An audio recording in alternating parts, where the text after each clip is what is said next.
Jemaah sekalian, berbicara masalah ghibah.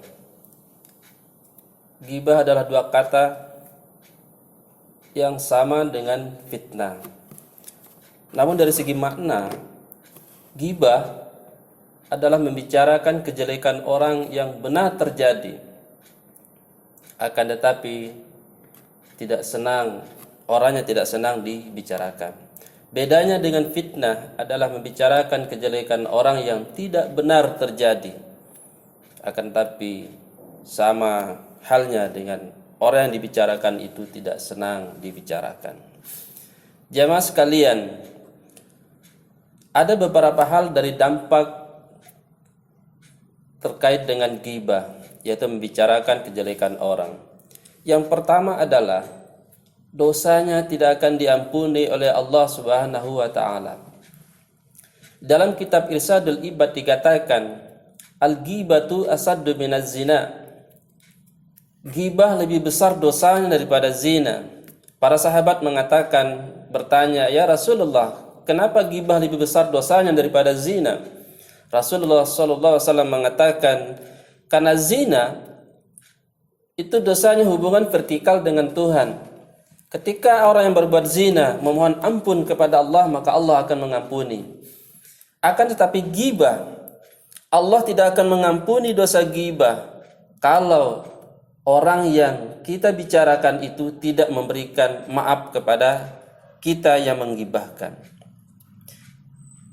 Yang kedua, orang yang menggibah salah satu golongan orang yang nanti di akhirat akan bangkrut.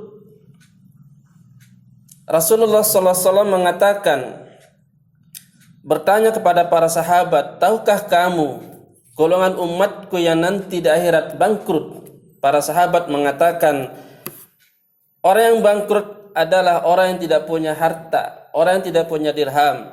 Maka Rasulullah SAW menjawab, orang yang bangkrut nanti di akhirat adalah umatku yang banyak ibadah solatnya, yang banyak ibadah puasanya, dan yang banyak ibadah hajinya, akan tetapi di dunia sering melakukan ghibah, membicarakan kejelekannya orang, mencaci maki orang, maka itu adalah golongan orang-orang yang bangkrut nanti di akhirat. Kenapa demikian?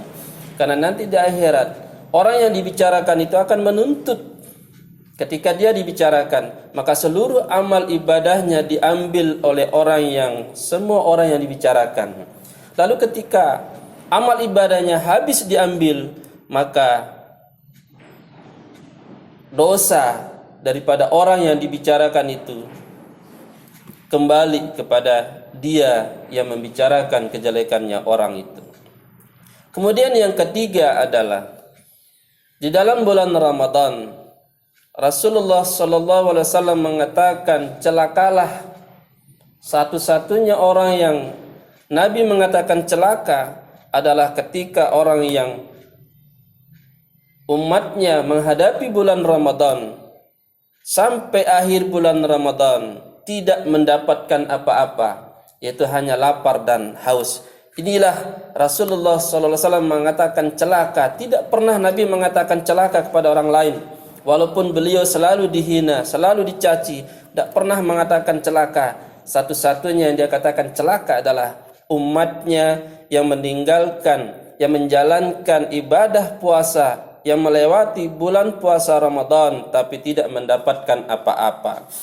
Golongan itu adalah salah satunya adalah orang yang menggibah, membicarakan kejelekannya orang di dalam bulan puasa. Maka pahala puasanya tidak mendapatkan apa-apa, hanya mendapatkan lapar dan dahaga saja. Rasulullah SAW mengatakan, Rabba sa'imin khazzuhu min siyamihil ju' wal atas. Berapa banyak orang yang berpuasa yang tidak mendapatkan apa-apa kecuali lapar dan dahaga. Jamaah sekalian, tiga golongan itu tadi merupakan dampak daripada kita bergibah, membicarakan kejelekannya orang. Yang pertama adalah Allah tidak akan mengampuni dosa kita sebelum orang yang kita gibahkan tadi memberikan maaf kepada kita. Yang kedua, termasuk dari golongan orang-orang yang bangkrut nanti di akhirat. Dan yang ketiga adalah bila menjalankan ibadah puasa hanya mendapatkan lapar dan haus. Demikian, wassalamualaikum warahmatullahi wabarakatuh.